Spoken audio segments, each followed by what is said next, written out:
Okay, imagine this. You walk into a doctor's office, you've got what looks like a minor injury, maybe a small cut, a little bit of redness, but the pain you're feeling it's just off the charts. It is this raw, overwhelming agony that makes absolutely no sense for what you can see on your skin. And then imagine the doctor looks at you, looks at the wound, and basically decides that you're just overreacting. Exactly. And that moment, that dismissal, is where a life-threatening bacterial infection gets a huge head start. And that is exactly what we're diving into today. We have a legal stacked draft inquiries, supporting documents, all for a New Mexico medical malpractice firm. And the whole case, the entire thing, hinges on that one failure.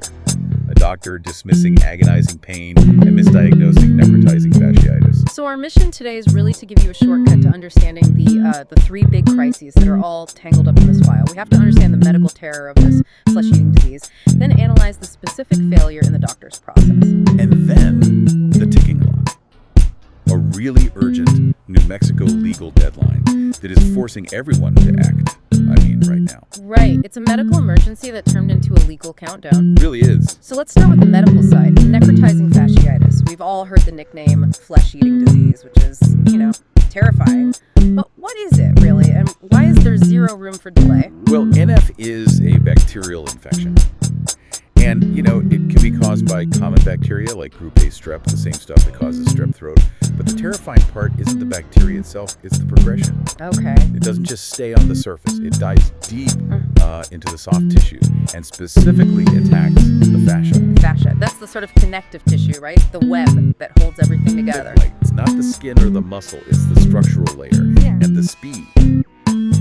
The speed is what kills. These bacteria produce these incredibly potent toxins that just cause tissue to die. It's called necrosis.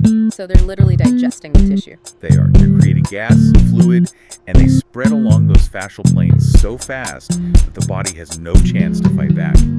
And most common antibiotics can't keep up. You need surgery.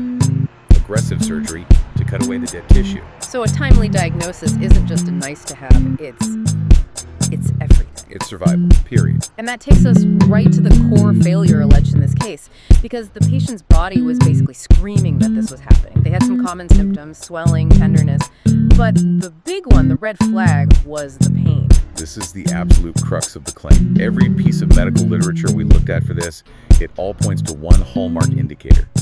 Pain out of proportion to the visible injury. Pain out of proportion. That phrase just keeps coming up. It means what you see on the outside just doesn't match the agony the person is reporting on the inside. Precisely.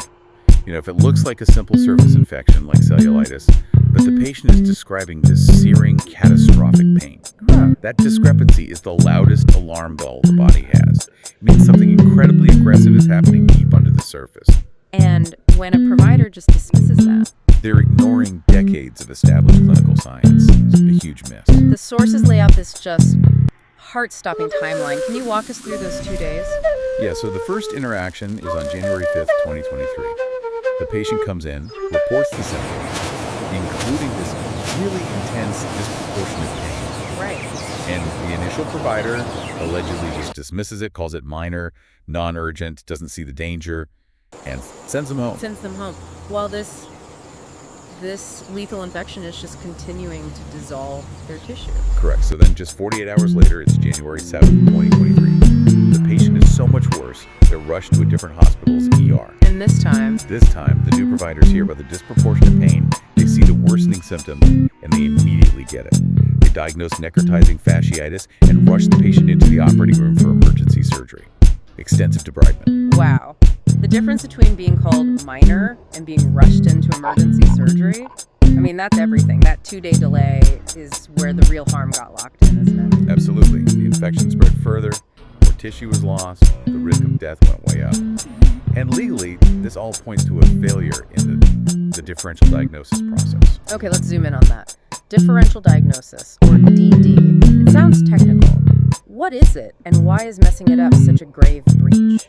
So the differential diagnosis is, it's essentially a doctor's mandatory safety checklist. When you come in with symptoms, the doctor can't just jump to the most obvious conclusion. They have to consider all the reasonable possibilities. Even the scary rare ones. Especially the scary rare ones, from, simple muscle strain all the way up to a deadly necrotizing infection.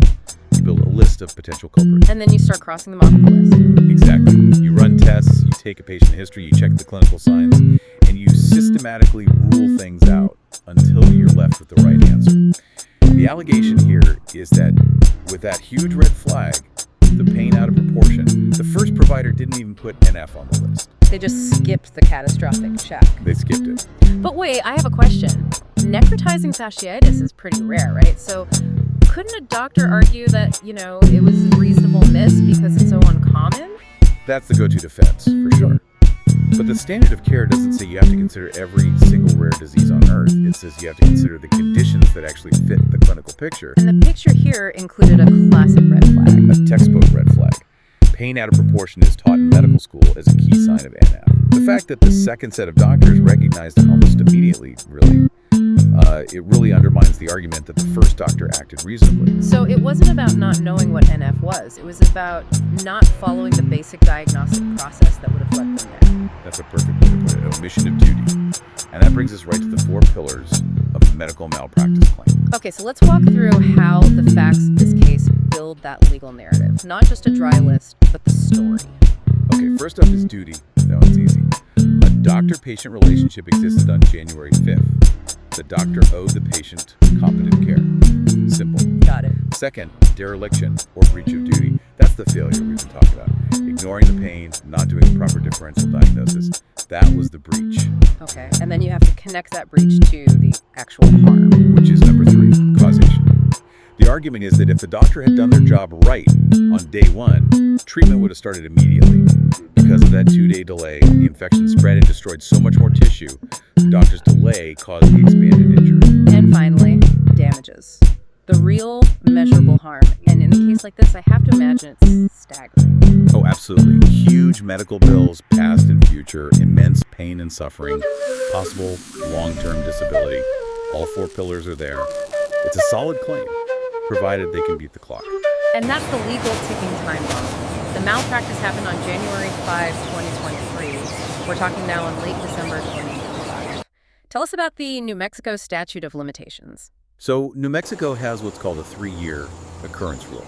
Basically, the clock starts ticking the moment the mistake happens. Not when you discover it, but when it happens. So the absolute deadline to file is January 5, 2026. The day. Which means, as of today, the legal team looking at this file has about 13 days to act, or the whole claim just vanishes. It's gone forever. That is the ultimate deadline. Wait, it gets more complicated. New Mexico has this extra administrative layer called the Medical Review Commission, or MRC. Right, this is a state-specific thing, isn't it? You can't just file a lawsuit. You can't. For claims against what they call qualified healthcare providers, you first have to submit your claim to the MRC for a review. It's a mandatory first step. If you skip it and go to court, your case gets thrown out. Okay, so how do you possibly get through a whole administrative review when you only have 2 weeks left on the clock? Doesn't the clock run out while you're waiting? This is where the concept of tolling comes in. It's crucial. The act of filing your application with the MRC legally hits the pause button on that statute of limitations clock. Like in a video game. Exactly like that. The countdown stops the day you file with the MRC, and it only starts ticking again after the commission is done with its review. So that explains the incredible urgency in these documents. They're not trying to get the whole case settled in 2 weeks. No, not at all. They're just trying to get that MRC application filed to pause the clock before January 5th. That is the entire tactical goal right now.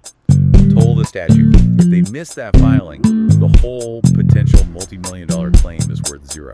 So given all this, the complex medicine, this super specific legal process, choosing a law firm must be incredibly strategic. You can't just pick anyone. You need specialists. The sources were clear on this. You need firms that get both the medicine of these aggressive infections and the procedural maze of New Mexico law.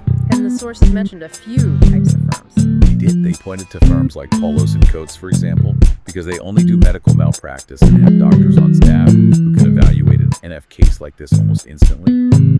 They also cited James Woodlaw, who is apparently known for big outcomes in NF cases specifically. So it's not just a good lawyer, it's a legal specialist for this exact type of failure. Absolutely. And they also mentioned firms like Harmonson or Xantho Law Firm because they have a documented track record of getting through that MRC process quickly and correctly. Right now, it's all about speed and compliance. Okay, let's talk about the money, the financial framework. The damages from an NF case have to be enormous. How does New Mexico law handle that compensation? So New Mexico has a pretty clear structure.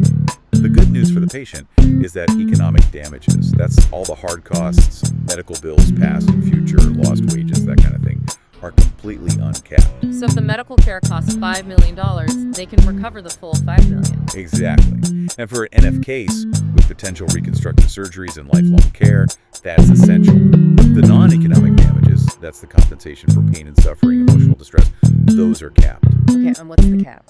Well, it depends. For an independent provider, around this time, 2025, 2026, the cap is around $750,000. But what if it wasn't an independent doctor? What if it happened at a big hospital? That is a critical distinction. If the negligence was at a hospital-owned facility, the caps are much, much higher. We're talking potentially millions, maybe as high as $5.5 million, depending on the specifics for that year. So one of the first things the legal team has to figure out is who employed this client. Which means that first email to the law firm has to be incredibly sharp and to the point. It has to be clinical, concise. Here are the records from January 5th showing the dismissal. Here are the records from January 7th showing the NF diagnosis and the surgery. It has to be synthesized so a lawyer can look at it and say, yes, we can file this with the MRC before the deadline. You know, when you look at this whole deep dive, especially with this deadline hanging over it, it really shows a core fragility in our healthcare system. It really does. I think we can pull 3 essential lessons from this. First, medically, necrotizing fasciitis is a true surgical emergency. Every single hour matters. Right. Second, legally, missing that classic red flag of pain out of proportion is a massive avoidable failure of the diagnostic process. It's a failure of that safety checklist, the differential diagnosis. Third, procedurally, you have to know your state's specific rules, like New Mexico's MRC fund, because the legal clock can be just as deadly as the medical one. The patient's body was sending this urgent life or death signal to pain, and the medical authority just chose to ignore it. It's a catastrophic breakdown in communication and trust. And I think it's a stark example of a system failing to trust the patient's own experience when it's the only real evidence of an internal disaster. We talked about the doctor's failure to rule out the worst-case scenario first. So the question we want to leave you with is this. In one of these high-stakes emergencies, when your own subjective feeling of pain is the only real proof of what's happening, how can you, as a patient, advocate for yourself when a medical authority is dismissing your reality? That takes a kind of confidence and engagement that, as we see here, can literally be the difference between life and death.